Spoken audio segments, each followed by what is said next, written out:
انا واحد البنت كانت عايشه في دارهم مزيان، ما ناقصني حتى خير. كنقرا قرايتي وعندي خويا واحد حتى هو باقي كيقرا. الوالده ديالي كانت جالسه غير في الدار.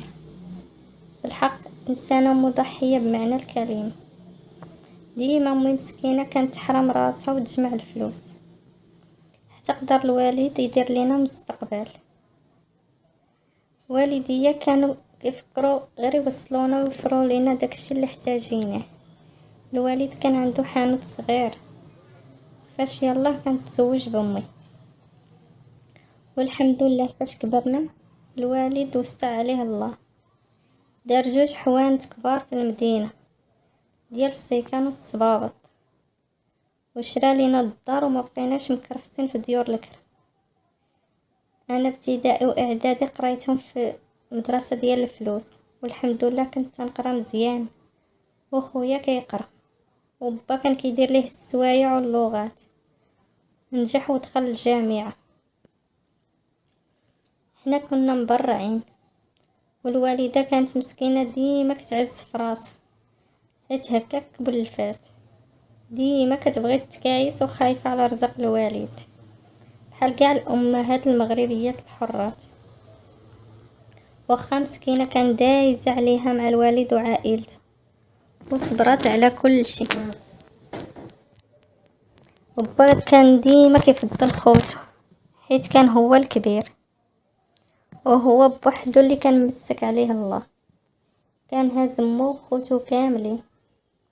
بالحق عمر امي ما تعرضات ليه، ديما ساده فمها وضاحكه وما كدير العيب حتى شي واحد. ايوا واحد النهار جانا خبر عمي الصغير دار كسيده في السبيطار وجلس غير نهار ومات. خلى وليد صغيور ومراته باقا صغيره ويتيمه، وكانوا عايشين غير في دار الكرا. ما بقى ليها فين تمشي، كل شي مقاتل مع الوقت. وهي امي تقترح باش تعيش معانا وناخدو فيها الاجر هي وداك الوليد باش ما يتلحش للزنقه. قال لي هبا فكره مزيانه، الدار متيسعه وناخدو هاد الاجر. ايوا صافي جات مرات عمي الله يرحمه، عاشت معانا وكانت في واحد الحاله كتقطع القلب، ضعيفه ومكرفسه وخايفه وغير كتبكي. امي قالت لها شوفي انتي كبر من ولدي غير بعامين، يعني راكي بحال بنتي، ان شاء الله تعيشي معانا وما يخصك حتى شي خير، وان شاء الله تولي تبداي حياتك راه محرم محشومه. دابا ربي يعوضك ولد الناس اللي يبغيك ويبغي ولدك. ايوا الوالده حسباتها وحده منا، تهلات فيها وما كانتش كتخليها دير يديها في الماء، حتى من ولدها كانت هازاه ليها ماكلتو بتبدالو بكل شي. ايوا هي رجعت صحتها اللي كيشوفها ما كيعرفها، غلاضت وزيانت وارتاحت.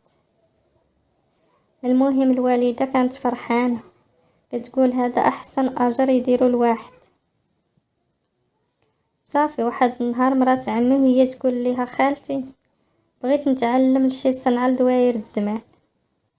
قالت ليها علاش لا بنتي، دخلي تعلمي، راه نيت قريب لينا واحد النادي، سيري سولي تماك وهما غيعاونوك، وولدك ما تهزيش همه.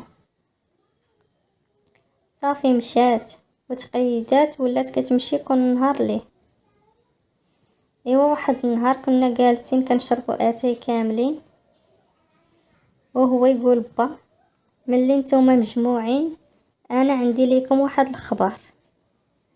قالت ليه امياك لاباس؟ قال لها انا راه غادي نتزوج بمرات عمكم. دار هاد الوالده خصك تسني ليا الموافقه، ونضج مع الوقفه وانا خارج دابا، ومنين نرجع ما باغي حتى شي نقاش في هذا الموضوع. وهي واش تقول واش نطقات؟ قال سامحه نزر بوجهها قاصح. قالت ليها امي ياك بنتي هزيتك وتهليت فيك وربيت ليك ولدك وفي الاخر تغدريني، وانا نوض انا وخويا كنعايرو فيها. ايوا هي تقعد لينا قالت ليها شوفي انا راجلك كنت كنخرج معاه كل نهار وهو كيدوز عليا وانا تفاهمت معاه وما غاديش نلقى راجل يحن على ولدي حسن من عمو، وانتي لا عجبك الحال جلسي بحالك بحال الوالده، وإلا ما عجبكش الحال ديري حل راسك. بقينا غير كنشوف خويا صعر وخرج كيجري.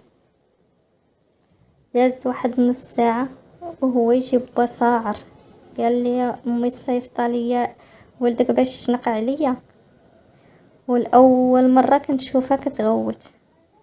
قالت ليه ما صيفط ليك حد ولكن ما تحلمش تتزوج والله لا سنيت ليك، واش انا عطيتك حياتي كامله وحرمت راسي من كل شيء وجاي دابا فاش وصلتي ودرتي لاباس تزوج وحده قد بنتك وتتمتع بداك الشيء كاع اللي عييت عليه.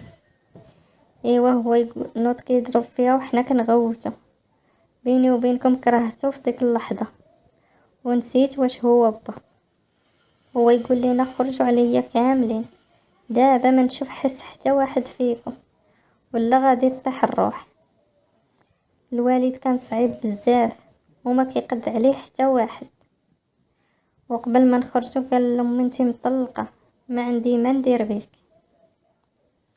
ايوا خرجنا انا وياها، اما خويا مسكين ما رجعش للدار وما كيجاوبناش حتى في التليفون. ايوا غاديين في الطريق وما متيقينش هادشي اللي وقع، وهي تقول لي امي غنمشي عند خوتو باش يشوفوا معاه الحل. الساعه ولاد الحرام ما صدقوش، قالوا ليهم ولد خونا وبغيناه يكبر وسطنا وخويا راه من حقه يتزوج حتى 4 وهي خسرات عليهم الله ياخذ فيكم الحق. وخرجنا ومشينا لدار خالتي اللي عايشه على برا ومخليه السوارت لامي باش تبقى تطليها على الدار، وجاب الله لقيناها الدار. اما كون رحنا في الزنقه وعيطت لخويا وجاوب وقلت ليه شوف راه بط جرى علينا عندك تمشي للدار اجي لدار خالتك. قال لي مزيان نيت حيت ديك الدار حلفت ما وليتش غندخل ليها يربح بيها هو وديك قليلة الخير. ايوا الوالد طلق امه مرضاتش مسكينه قدام عائلته، مراه عمرها 30 عام ديال الزواج طلق، ولكن الحمد لله عائلة الوالده كانوا مزيانين قالوا ليها تهنيتي منه خليك عيشي مع وليداتك وفرحي معاهم. وهو اصلا كنتي ضاربه معاه غير تماره. وديك خالتي اللي على برا قالت لها حسبي ديك الدار دارك ما كاينش اللي يخرجك منها ولا يهدر معاك. انا داك العام كنت في الباك وداك الشيء اثر عليا بزاف وسقطت، واخا كنت كنقرا مزيان. خويا مسكين خرج من قرايته ودخل السونتر دابل باش يصرف علينا، اما با ما عقلش علينا تقول واش بقى كيسول فينا. وداز عام على داك الشيء ولينا كنستقروا في حياتنا.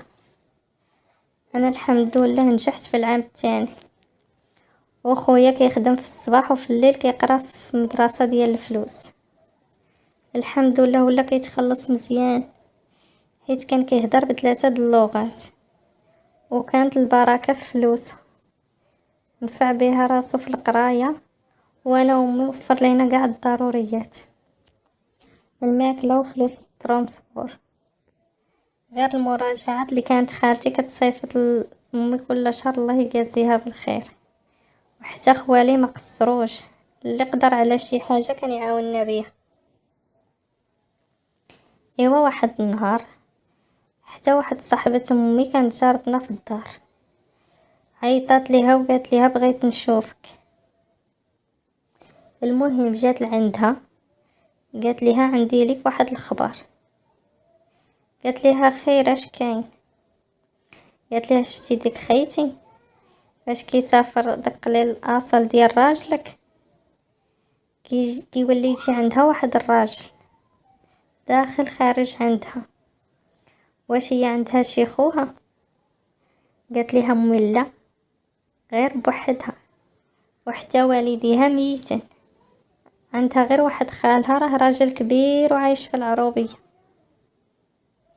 قالت ليها لا، هذا راه باقي صغير.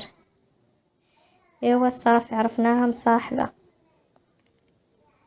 انا با كان كيجيب السلعة من برا وكيسافر بال15 يوم، وهي لقات الفرصة كتجيب صاحبها يتمتع بفلوس الوالد. ايوا بقينا كنفكرو كي غنديرو حتى نفضحوه، حيت الا مشينا قلناها ليه نيشان ما غاديش يتيقنا، غادي يجيب ليه الله غير كنكذبوا عليه باش يطلقها. ايوا عاودنا كلشي لخويا، وهو يقول لي صافي عدي الحل، راه دار صاحبي مقابله مع دارنا القديمه وسفليه، يعني الا صورناها غادي تبان. ايوا داكشي اللي قررنا نديرو، تسنينا الوقت اللي مولف يسافر فيه با يجيب السلعه، وفعلا وعاود جا داك صاحبها وقدر يصورها خويا. ايوا غير جابا وهو يمشي ليه خويا للحانوت، قال له شفتي المرأة اللي لحتينا على قبلها؟ ها هي كتاخد رزقك وكتخسرو على صاحبها فاش كتسافر. قال له سير احترم راسك وجمع فمك. هو يقول له ادخل لبورطابلك وتفرج في الفيديو اللي صيفط ليك. ايوا شافوه هو يجمد في بلاصتو، هو يرد كيغوت وكيقول انا غنمشي نقتلها، وهو يشدو خويا قال لي واش حماقيتي باغي تقتلها وتدخل الحبس، وهذاك خونا يمشي يعيش حياته. قال لي سير قول ليها خاصني نسافر دابا، مول السلعة عيط لي على شي سلعة واعرة وخصني نرجع نسافر دابا. وفاش تدخل صاحبها للدار عيط ليها البوليس يشدوهم بزوج. ايوا قنعو مزيان خويا ومشى طبق داك الشي بالحرف الواحد. النهار اللي زعما مسافر فيه الوالد دخلوا عنده داك صاحبه وبقاو عاسين، وكيف العادة جا السيد وطلع عندها. ايوا تسناهم واحد نص ساعة وهما يعيطوا للبوليس، وجاو شدوهم متلبسين، والوالد شافهم بعينه في داره وهو يطيح ديك الساعة. هزو خويا للسبيطار ومشينا انا وامي لعندو. ايوا بطلع عليه الطنسيو بزاف على غفلة، وجاه شلال نصفي ولا كيخرج الهضره غير بالزز، وحنا واخا ظلمنا ما بغيناش يوقع ليه بحال هكاك، ولكن ربي راه كينتقم من اللي كيظلم. المهم فاش شفنا في ديك الحاله حنينا وما قدرناش نتخلاو عليه، وحتى امي قالت لينا سيروا جلسوا مع باكم وما تخليوهش بوحدو، راه بغيتو ولا كرهتو كيبقى باكم. وداك الشي نيت اللي درنا، ودازت مده وتحسن الوالد شويه حيت كان كيدير الحصص ديال الترويض، والحمد لله هدرتو ولينا كنفرزوه. وبغى يرجع الوالده ولكن ماما ما بغاتش، غير خوتها قالوا ليه رجع لو ديت ولادك، ولكن بشرط يكتب لك النص في الدار باش ما يبقاش يجري عليك وقت ما يقول له راسه. ايوا با وافق وكتب نص الدار لامي، ورجعت معززه مكرمه. وانا قلت لها امي من اليوم ديها في راسك وتهلاي في حالتك وما تحرمي نفسك من حتى شي حاجه. والحمد لله رجعنا وتجمعنا ومشينا لدارنا ورجعنا حياتنا كيف ما كانت. من امي تعلمت المرأة مزيان تضحي ودير مستقبل لوليداتها وتوقف مع راجلها، ولكن تفكر حتى راسها وتدير بحساب كل شيء، حيت الوقت والزمان الانسان واخا تعيشي معاه 50 عام يقدر يتبدل في نهار واحد. وهذه هي قصتي وهذه هي حكايتي، وكنتمنى ما تنسونيش من اللايك والاشتراك وتفعيل الجرس باش يوصلكم كل جديد.